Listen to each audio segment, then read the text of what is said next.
और चलिए lunch time की शुरुआत करते हैं एक शानदार खबर के साथ। देश को आज 14वीं वंदे भारत ट्रेन की सौगात मिल गई है। दिल्ली से अजमेर के बीच में चलने वाली इस वंदे भारत एक्सप्रेस को अब से कुछ ही देर में पहले प्रधानमंत्री नरेंद्र मोदी ने हरी झंडी दिखाई। सुबह करीब 11:20 पर वीडियो कॉन्फ्रेंसिंग की गई है।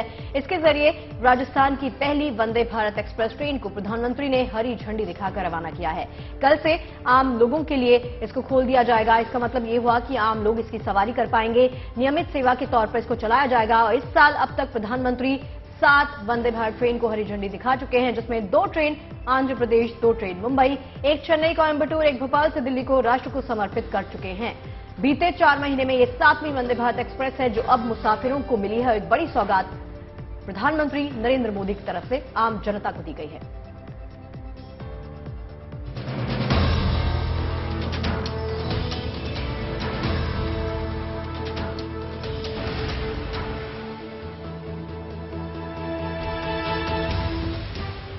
दिल्ली और अजमेर के बीच सफर करने वालों को वंदे भारत के रूप में शुभ सौगात मिली है। ट्रेन से सफर करने वाले यात्रियों के लिए दोनों शहरों के बीच का फासला अब और कम हो गया है। बड़ी बात यह है कि वंदे भारत अब तक की सबसे तेज चलने वाली शताब्दी एक्सप्रेस से भी 1 घंटे कम में ये दूरी तय करेगी। प्रधानमंत्री नरेंद्र मोदी ने वीडियो कॉन्फ्रेंसिंग के जरिए वंदे भारत ट्रेन को हरी झंडी दिखाई। उद्घाटन समारोह में रेल मंत्री अश्विनी वैष्णव और सभी प्रमुख मंत्री, सांसद और विधायक जयपुर में मौजूद थे। मुझे खुशी है कि वंदे भारत ट्रेन आज विकास, आधुनिकता, स्थिरता और आत्मनिर्भरता का पर्याय बन चुकी है। आज की वंदे भारत की यात्रा कल हमें विकसित भारत की यात्रा की ओर ले जाएगी। ये राजस्थान के लोगों को वंदे भारत ट्रेन के लिए मैं बहुत बहुत बधाई देता हूं। दिल्ली जयपुर अजमेर रूट पर चलाई जाने वाली राजस्थान की ये पहली वंदे भारत एक्सप्रेस है। दिल्ली छावनी से शुरू होकर जयपुर तक पहुंचने के बीच ये ट्रेन गुरुग्राम और अलवर स्टेशन पर रुकेगी। अजमेर इसका आखिरी पड़ाव होगा। बुधवार को छोड़कर हफ्ते में 6 दिन अजमेर से ये संचालित होगी। तो वंदे भारत सीधे तौर पर अगर आप समझे तो वो ट्रेन जिसमें हर कोई यात्री सफर करना चाहता है। हर कोई यात्री चाहता है कि इस सफर में वो अपने आप कहीं ना कहीं सुरक्षित और आरामदायक स्थिति में महसूस करा सके। तो फिलहाल दिल्ली से अजमेर तक की यात्रा 5 घंटे के सफर में बहुत जल्द पूरी होगी। इस ट्रेन की खासियत बहुत सारी है। सबसे बड़ी बात यह रहेगी कि ट्रेन अपने आप में अत्याधुनिक चीजों से लैस है। अब तक जो कहा जाए तो शताब्दी से करीब 6 घंटे 15 मिनट का समय लगता था, लेकिन ये शताब्दी से भी करीब 60 मिनट पहले पहुंचा देगी। यानी सबसे जल्दी पहुंचाने वाली ट्रेनों में से एक ट्रेन होगी वंदे भारत। और शायद यही वजह है कि ये ट्रेन जो है वो high rise overhead electric model पर दुनिया की पहली semi high speed passenger train है, जो अपने आप में पुष्कर अजमेर शरीफ दरगाह के साथ राजस्थान के पर्यटक स्थलों की कनेक्टिविटी में सुधार करेगी। इससे आप ये समझिए कि राजस्थान के लोगों को इससे बेहद फायदा होने वाला है, और खासकर उन लोगों को जो यहाँ पर राजस्थान घूमने आते हैं। और शायद यही वजह है कि राजस्थान के लोगों के लिए, दिल्ली एनसीआर के लोगों के लिए और उन लोगों के लिए जो लगातार सफर करते हैं, वंदे भारत उससे बेहतर ट्रेन नहीं हो सकती। अब तक करीब ये 14वीं ट्रेन है वंदे भारत, और लगातार केंद्र सरकार की कोशिश है कि एक के बाद एक नई ट्रेनें चलाई जाएं और ये समझाया जाए कि आम लोगों के लिए किस तरीके से लगातार रेलवे काम कर रहा है। हालांकि आज इस ट्रेन का उद्घाटन हुआ है, लेकिन आम लोगों के लिए नियमित सेवाएं कल से शुरू होंगी। यानी गुरुवार से अजमेर से दिल्ली कैंट का सफर महज 5 घंटे 15 मिनट में पूरा होगा। इस रूट पर अब तक शताब्दी एक्सप्रेस सबसे तेज ट्रेन थी, जो दिल्ली कैंट से अजमेर तक 6 घंटे 15 मिनट का समय लेती थी। लेकिन वंदे भारत शुरू होने के बाद यह सफर 1 घंटे कम हो जाएगा। ट्रेन में 12 AC chair car, 2 AC executive chair car और 2 ड्राइविंग कार समेत कुल 16 डिब्बे होंगे। अजमेर दिल्ली कैंट वंदे भारत एक्सप्रेस दुनिया की पहली semi high speed passenger train होगी, जो high rise overhead electric territory पर चलेगी। इस ट्रेन के शुरू होने से पुष्कर और अजमेर दरगाह समेत राजस्थान के प्रमुख पर्यटन स्थलों की कनेक्टिविटी में सुधार होगा, जिससे क्षेत्र के सामाजिक आर्थिक विकास को भी बढ़ावा मिलेगा। देश को मिली ये 14वीं वंदे भारत एक्सप्रेस है। पहली वंदे भारत ट्रेन नई दिल्ली से वाराणसी के बीच जनवरी 2019 में शुरू की गई थी। तब से लेकर अब तक कुल 13 वंदे भारत ट्रेनों का संचालन हो रहा है। सरकार का लक्ष्य 2027 तक 478 वंदे भारत ट्रेन के परिचालन का है। बड़ी बात ये भी है कि जल्द ही वंदे भारत में एसी स्लीपर कोच की भी शुरुआत होने जा रही है। इसका मतलब है कि यात्री सोते हुए भी इस ट्रेन में आरामदायक सफर कर सकेंगे। इसके लिए आईसीएफ चेन्नई में जोर शोर से काम चल रहा है। फिलहाल जो वंदे भारत ट्रेनें चल रही हैं, उनमें सिर्फ चेयर कार ही हैं, जिन्हें की 180 डिग्री तक घुमाया जा सकता है। जयपुर से विशाल शर्मा के साथ bureau report, good news today. और देश को वंदे भारत समर्पित करने का सिलसिला लगातार जारी है। इस साल अब तक प्रधानमंत्री 7 वंदे भारत ट्रेन को हरी झंडी दिखा चुके हैं, जिसमें 2 ट्रेन आंध्र प्रदेश, 2 ट्रेन मुंबई, 1 चेन्नई कोयंबटूर, 1 भोपाल से दिल्ली को राष्ट्र को समर्पित कर चुके हैं। बीते 4 महीने में ये 7वीं वंदे भारत एक्सप्रेस है, जो अब मुसाफिरों को मिलने वाली है। चलिए आपको बताते हैं वंदे भारत ट्रेन की टाइमिंग अजमेर से दिल्ली और दिल्ली से अजमेर का क्या रहेगा। अजमेर से सुबह 6:20 पर वंदे भारत ट्रेन रवाना होगी और 7:50 पर जयपुर जंक्शन पहुंचेगी। यहां से सुबह 7:55 पर रवाना होकर 9:35 पर अलवर पहुंचेगी। इसके बाद 10:45 पर रेवाड़ी पहुंचेगी। सुबह 11:17 पर गुड़गांव से रवाना होकर 11:35 पर दिल्ली कैंट पहुंचेगी और इसके बाद दिल्ली कैंट से शाम 6:40 पर वंदे भारत अजमेर के लिए प्रस्थान करेगी। शाम 6:55 पर गुड़गांव पहुंचेगी। इसके बाद रेवाड़ी स्टेशन 7:30 बजे के करीब पहुंचेगी। रात 8:24 पर ट्रेन अलवर पहुंचेगी और फिर 10:05 पर जयपुर पहुंचेगी। इसके ठीक बाद रात 11:55 पर अपने आखिरी पड़ाव यानी अजमेर पहुंच जाएगी। यानी कि 5 घंटे 15 मिनट में वंदे भारत ट्रेन दिल्ली कैंट से अजमेर का सफर अपना पूरा कर लेगी। और देखिए, इस नए वंदे भारत ट्रेन में यात्रियों के कंफर्ट का पूरा ख्याल रखा गया है। सौगात को पाकर यात्री कितने ज्यादा खुश हैं, क्या कहना है यात्रियों को, देखिए हमारे सहयोगी वरुण सिन्हा की बेहद खास। तो राजस्थान के लोगों को आखिरकार वंदे भारत का तोहफा मिल ही गया और ऐसे में दिल्ली से अजमेर तक की यात्रा राजस्थान के लोग या फिर दिल्ली के लोग बड़ी आसानी से कर पाएंगे, वो भी इस अत्याधुनिक वंदे भारत में। तो इसकी खासियत तो आपको पहले से पता है, वंदे भारत के बारे में हर कोई जानता है कि कितनी ज्यादा अत्याधुनिक ये ट्रेन है और इसकी खासियत जो है उसकी एक रूपरेखा मैं आपको दिखाऊंगा। जिस डोर से मेरे कैमरा पर्सन एंट्री करेंगे, ये ट्रेन में सबसे बड़ी खासियत इस बात की है कि ये ट्रेन सेंसर वाले डोर से ओपन होती है।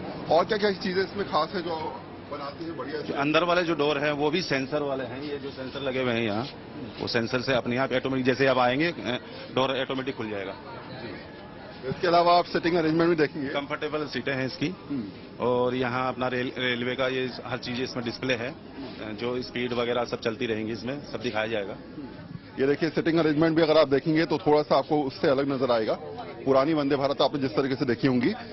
इसके अलावा अगर बात करें तो लगातार कोशिश रेल मंत्रालय की ये है कि इस कोशिश के माध्यम से आम जन को कहीं ना कहीं फायदा दे पाए। आप लोको पायलट से डायरेक्ट भी कोई प्रॉब्लम हो, डायरेक्ट आप इसको बटन को पुश करके आपकी प्रॉब्लम बता सकते हैं। आमतौर पर अब तक फ्लाइट्स में ये दिक्कत रहती थी कि लोग जो है वो सीधे पायलट से बात नहीं कर पाते थे, है ना, केवल एयर होस्टेस को बुलाते थे। लेकिन यहाँ आपने सीधे पायलट से आपने कनेक्ट करवा। बिल्कुल बिल्कुल बिल्कुल। आमतौर पे अगर बाकी वंदे भारत की बात करें, उससे इसमें सबसे खास बात आपको क्या नजर आती है? इसमें सर पूरा कंफर्ट सीटें हैं, कंफर्टेबल सीटें, बाकी कुछ ज्यादा चेंज नहीं हुआ, सेम है। थोड़ा बहुत कंफर्ट का बहुत ज्यादा ध्यान रखा है। बहुत ज्यादा कंफर्ट है। मजा आ रहा है सर सफर करने? बिल्कुल सर। क्या लग रहा है, इस टाइप की ट्रेन तो विदेशों में आपने देखी होगी? नहीं, मैंने देखी नहीं, पहली ट्रेन है जो ऐसी देखने को मिल रही है। जो पहले हम सोचते थे कल्पना में नहीं था, लेकिन आज हमारी कल्पना से बाहर की चीजें हो रही है और निश्चित रूप से भविष्य में इससे बड़ी से बड़ी सौगात हमें मिलती रहेगी। ये मैम, ट्रेन कैसी लगी आपको? बहुत अच्छी लगी। हम मोदी जी को बहुत बहुत धन्यवाद देना चाहते हैं, उन्होंने देश की प्रगति के लिए बहुत कुछ किया है। अच्छा, ऐसी ट्रेन का कभी सोचा था कि इस प्रकार की ट्रेन? और इन्होंने इतना अच्छा किया कि हम पेंशनर्स को उन्होंने इतना आज इनवाइट करके बहुत बढ़िया काम किया। हम लोग को बहुत अच्छा लग रहा है, बहुत बढ़िया ट्रेन। तो यात्रा अब आपकी बढ़िया रहेगी, सुगम? बिल्कुल बिल्कुल। तो यात्री हैं, खुश भी हैं और शायद इस बात से ज्यादा खुश हैं कि कम से कम दिल्ली से अब अजमेर तक की यात्रा बहुत सुगम होने वाली है और उम्मीद ये की जाती है कि शायद राजस्थान को जो पहली ट्रेन मिली है, इसके बाद और भी ज्यादा ट्रेनें जो हैं वंदे भारत जो हैं वो राजस्थान के यात्रियों के लिए खोले जाएं। और इस ट्रेन में पहले के वंदे भारत से काफी कुछ अलग है। नई टेक्निक्स का इस्तेमाल किया गया है। ट्रेन में फायर अलार्म को लेकर सेंसर लगाए गए हैं। ट्रेन में स्टेशन की जानकारी देने के लिए स्क्रीन भी लगाई गई है। और क्या कुछ खास है, देखिए हमारे संवाददाता वरुण सिन्हा की एक खास रिपोर्ट। तो इस नए वंदे भारत में क्या कुछ खास है, जरा समझ लीजिए। जिस सीट पर मैं बैठा हूं बेहद कंफर्टेबल है। आप इसे अपने हिसाब से एडजस्ट कर सकते हैं। इसके अलावा यहां पर आराम से बैठकर आप खिड़की किनारे बैठकर इसका मजा ले सकते हैं, बाहर के नजारों का। इसके अलावा जो सबसे इंपॉर्टेंट चीज दी गई है कि अगर यहां पर फायर अलार्म सेफ्टी की बात करें तो सेंसर्स लगाए गए हैं, यानी कि किसी प्रकार की स्मोकिंग या फिर किसी प्रकार के फायर को लेकर तुरंत जो है वो यहां पर इंटीमेट कर दिया जाएगा और बता दिया जाएगा कि स्थिति यहां पर है, इस कोच में यहां पर आग लगी है। और आप देख सकते हैं ये फायर अलार्म लगा हुआ है, यही जो है तुरंत जो है वो कहीं ना कहीं उसी समय अलार्म सिस्टम के जरिए ट्रेन के अंदर मौजूद प्रशासनिक अधिकारियों को बता देगा। अब आप आइए थोड़ा सा बाहर इलाके में। अमूमन आपने ट्रेन के अंदर देखा होगा कि जब भी आप ट्रेन में सफर करते हैं तो ये स्पेस जो है बहुत ज्यादा कंजेस्टेड होता है, लेकिन इसमें यात्रियों के चलने फिरने के लिए बहुत ज्यादा ध्यान दिया गया है। और शायद यही वजह है कि आप अगर चाहें तो पूरी ट्रेन में जो है वो आसानी से सफर कर सकते हैं। तो यहाँ पर जो आपको स्क्रीन नजर आ रही है, इस स्क्रीन में आमतौर पर जो दिखेगा वो ये दिखेगा कि अगला स्टेशन कौन सा है, दूसरा स्टेशन कितनी दूर है, आपकी गाड़ी की स्पीड क्या है, गाड़ी कितनी गति से चल रही है, और इसके अलावा वंदे भारत के बारे में जो इन्फॉर्मेशन है वो भी यहाँ पर आपको देखने को मिल सकती है। तो ये तमाम ऐसी चीजें हैं जो समझाती हैं कि ट्रेन रेलवे लगातार हाईटेक होता जा रहा है। तो हाईटेक ट्रेन के साथ ये भी देखना है कि सुरक्षा का, सेफ्टी का बेहद ज्यादा ध्यान रखना है। तो आप देख सकते हैं ये है ट्रेन डायरेक्शन, और मेरे साथ जो सर बैठे हुए हैं बाकायदा इंस्पेक्शन कर रहे हैं। ये किस चीज की जानकारी हासिल करने की कोशिश है या फिर ये क्या चीज है टेक्निकली, अगर समझे? ये ट्रैक कंडीशंस जो है हमारी, ट्रैक की राइट इंडेक्स, ट्रैक की ज्योमेट्री, ट्रैक में वर्टिकल स्पीक्स क्या हैं, किस कंडीशंस में है, वो सब ये इसमें आता है। और ये कितनी दूर तक आप ट्रैक का पता कर सकते हैं? ये बिल्कुल साथ साथ चलेगा, पूरा अलाका पूरा सारी स्थिति आपको बताता चलेगा, तुरंत पता चलेगा। इसमें मैप बनेगा, कोई यदि ट्रैक में कोई कंडीशंस सही नहीं है तो बता दिया जाएगा, उसको ठीक करवा जाएगा। तो ये कोशिश जो है वो हर ट्रेन में होती है या फिर? हर एक ट्रेन में होती है, और खासकर इसमें वंदे भारत में स्पेशल की जाती है। हाँ। और आप जिस तरीके से मैं देख रहा हूँ इसमें रेलवे का नाम, ट्रेन नंबर, कोच नंबर, पूरा इसमें डाटा इकट्ठा होता है। यस, सारे डाटे इकट्ठे होते हैं। ये स्कैनिंग एक प्रकार की ट्रैक की ट्रैक कैसा है हमारा, और इसका पूरा फिर ग्राफ भी निकाल सकते हैं और पूरी रिपोर्ट बना के आगे हायर ऑफिसर को दे देते हैं। यानी साफ है कि नई तकनीक की सोच और हाईटेक टेक्नोलॉजी के साथ लगातार रेलवे आगे बढ़ा है, और उसी की एक प्रणाली का हिस्सा आप यहाँ पर देख भी सकते हैं। तो हाईटेक टेक्नोलॉजी की ये झलक आप देख रहे हैं। रफ्तार की ये सौगात सिर्फ रेल नेटवर्क के जरिए ही नहीं सरकार दे रही, बल्कि सड़कों को भी कुछ इसी तरह का तैयार किया जा रहा है कि समय की बचत हो, सुविधाजनक बने। तभी तो जम्मू कश्मीर में नई सड़कों का जाल बिछाया जा रहा है। करीब 35,000 करोड़ की लागत से जम्मू श्रीनगर को ऑल वेदर कनेक्टिविटी की सौगात मिलने वाली है। टनल इन सड़कों की पहचान होगी, जिसका जायजा जम्मू कश्मीर दौरे के दौरान केंद्रीय मंत्री ने लिया है। देखिए इसकी एक झलक।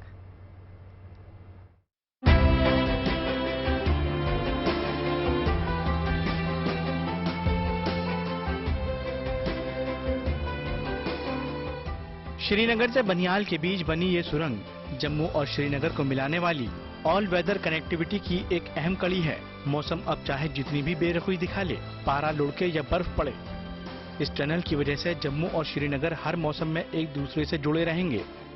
मंगलवार को केंद्रीय मंत्री नितिन गडकरी ने इस टनल का मुआयना किया। उनके साथ एलजी मनोज सिन्हा और केंद्रीय मंत्री डॉक्टर जितेंद्र सिंह भी मौजूद थे।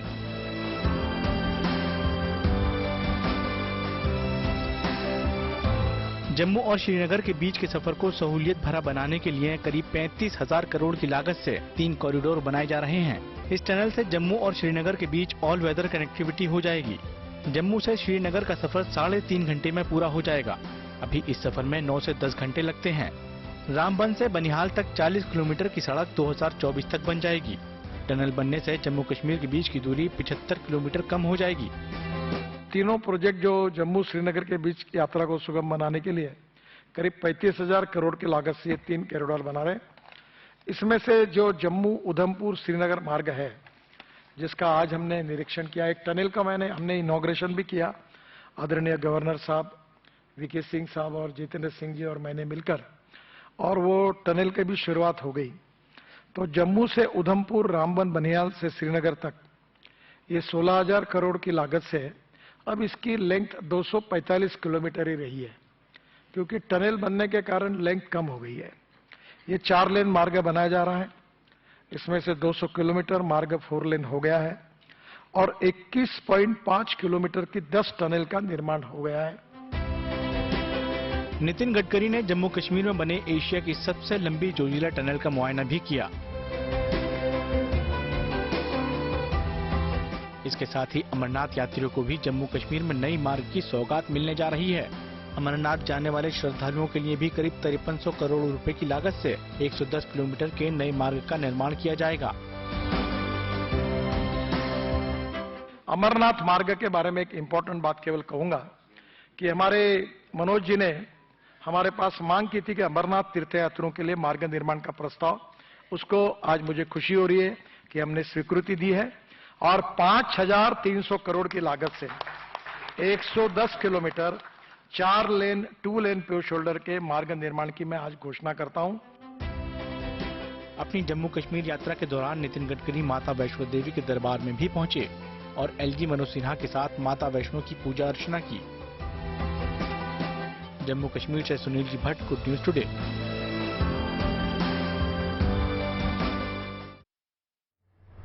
और अब बात मध्य प्रदेश के सीहोर की करते हैं, जहां का शरबती गेहूं आज सोने सा चमक रहा है। शरबती गेहूं को केंद्र सरकार ने एक और नई पहचान दे दी है।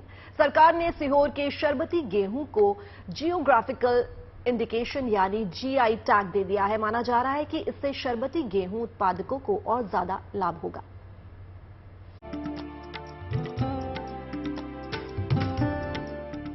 ये तस्वीरें हैं मध्य प्रदेश के सीहोर में उगने वाले सोने सी चमक वाले गेहूं की। ये तस्वीरें हैं किसानों के चेहरे पर खुशहाली बिखेरने की। ये तस्वीरें हैं दुनिया भर में प्रसिद्ध सीहोर के शरबती गेहूं की। वो ही शरबती गेहूं जिसको गेहूं नहीं बल्कि सोना कहा जाता है, उसी सोने को अब नई पहचान मिल गई है। सीहोर के शरबती गेहूं को केंद्र सरकार ने जीआई टैग जारी किया है। ये जीआई टैग एप्लीकेशन नंबर 699 के तहत जारी हुआ है।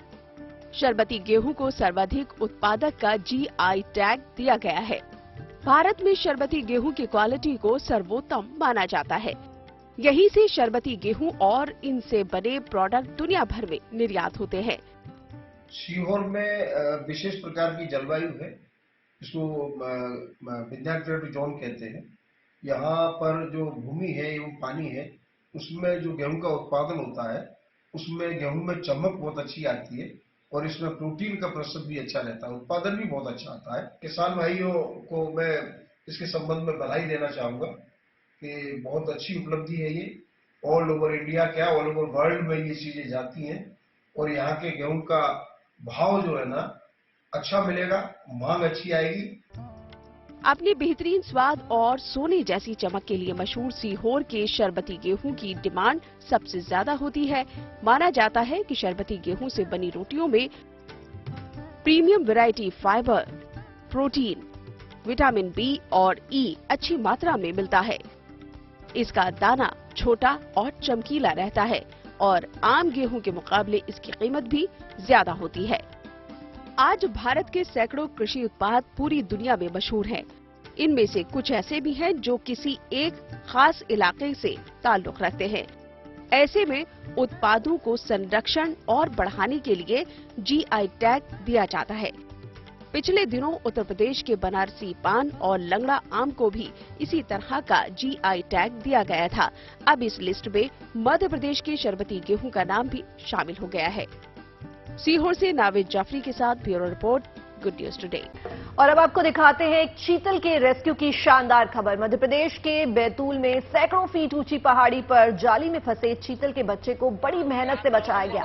5 महीने का ये चीतल का बच्चा बैतूल के सोना घाटी इलाके में 4 लेन के किनारे काटी गई पहाड़ी पर लगी जाली में फंस गया था। इसको देखकर आसपास के युवक पहाड़ी के ऊपर पहुंचे और वन विभाग को इसकी सूचना दी। युवाओं ने अपनी जान जोखिम में डालकर पहाड़ी से नीचे उतरे और जाली में फंसे चीतल को निकालकर उसकी जान बचाई। इसके बाद उसे वन विभाग को सौंप दिया गया। जाली में फंसने के कारण मासूम चीतल के पैरों में खरोंच आई है। वन विभाग ने पशु चिकित्सालय ले जाकर उसका प्राथमिक उपचार कराया और फिर उसे जंगल में छोड़ दिया गया।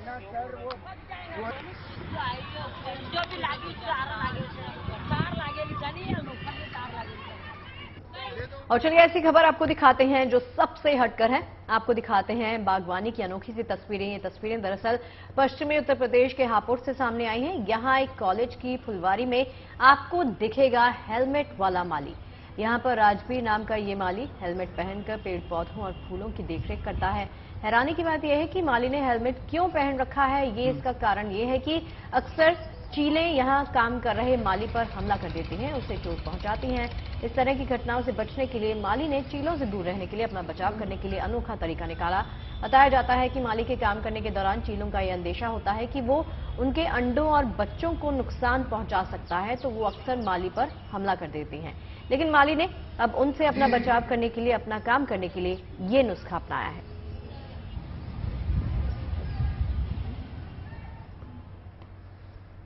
और पूरे असम में इन दिनों बिहू की तैयारियां जोरों पर हैं। बाजार त्योहार के सामानों से सजे हुए हैं। 14 अप्रैल को यहां बिहू मनाया जाएगा, लेकिन इस त्योहार का उल्लास अभी से पूरे असम में देखने को मिल रहा है।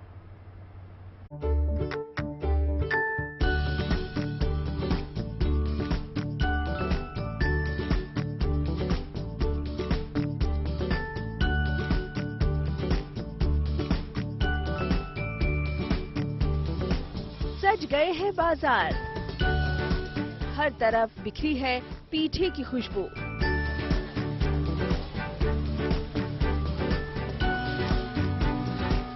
तैयार हो रहे हैं स्वादिष्ट पकवान।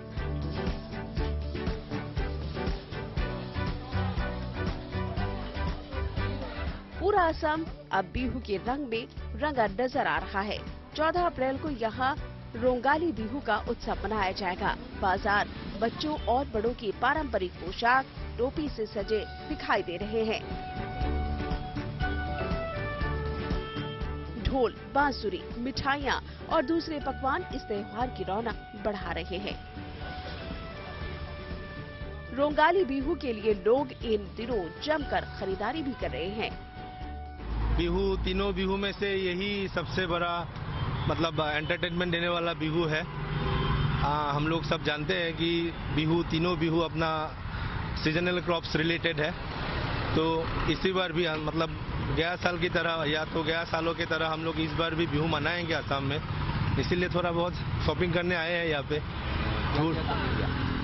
थोड़ा पीठा लिया है, बच्ची बिहू नाचेगी उसके लिए वो जापी वगैरह, ड्रेस वगैरह खरीद रहे हैं। और अभी देख रहे हैं थोड़ा बहुत बच्चा के लिए धूल भी लेगा।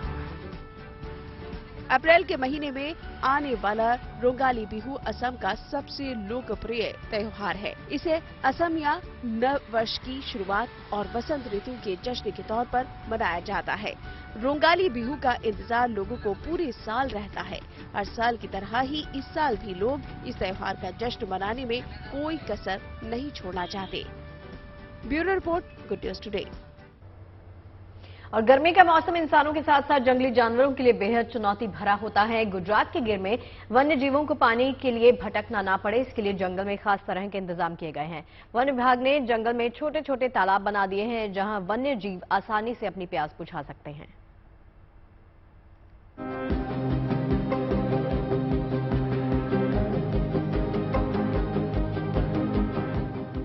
तपती गर्मी में पानी के ये छोटे छोटे तालाब वन्य जीवों के लिए किसी वरदान से कम नहीं हैं।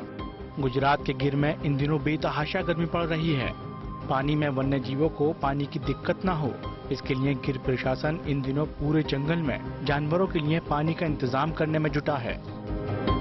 गिर जंगल के 1412 किलोमीटर एरिया में पानी के कुल 618 पॉइंट हैं। इनमें से 167 पॉइंट कुदरती हैं, जो कई बार पानी में सूख जाते हैं। पानी के 451 पॉइंट वन विभाग ने बनाए हैं। इनमें रोजाना पानी भरने का इंतजाम किया जाता है। हमने पूरे गिर फॉरेस्ट के अंदर में वाटर होल्स का सर्वे किया है कि कहाँ पे नेचुरली पानी रहता है और कहाँ हमें पानी के पॉइंट बनाने की जरूरत है और पहले से हमारे कहाँ पॉइंट है, उस सबको सर्वे करके और टोटल जो है हमारा 618 पॉइंट्स निकले हैं। 618 पॉइंट्स का हम जब ब्रेकअप देखते हैं तो उसमें से 450 से ऊपर पॉइंट है जो कि हमारे आर्टिफिशियली हमने वाटर जो ऑगमेंट करने के लिए पूरी वाइल्ड लाइफ को लिए किया है और बाकी जो पॉइंट है वो नेचुरली है। जहाँ पे नेचुरली ऐसा है कि अच्छी बरसात हो जाती है तो साल भर लगभग पानी रहता है उनमें से, जहाँ जो वाइल्ड लाइफ होती है वो पानी पी सकती है। पानी के इन छोटे तालाबों में पवन चक्की या सोलर सिस्टम की मदद से पानी भरा जाता है। तालाब के आसपास की मिट्टी को भी गीला रखा जाता है ताकि हिरण, सांभर या शेर यहाँ गर्मी के मौसम में ठंडक महसूस कर सकें। गर्मी के दिनों में नदियों का पानी सूखने से कई बार वन्य जीव पानी की तलाश में खेतों की तरफ निकल जाते हैं। वन विभाग की कोशिश है कि तपती गर्मी में किसी भी जानवर को पानी के लिए भटकना ना पड़े। ये इन बेजुबानों के साथ साथ आसपास के गाँवों के लिए भी सहूलियत का पैगाम है। जूनागढ़ से Bhargavi Joshi, good news today.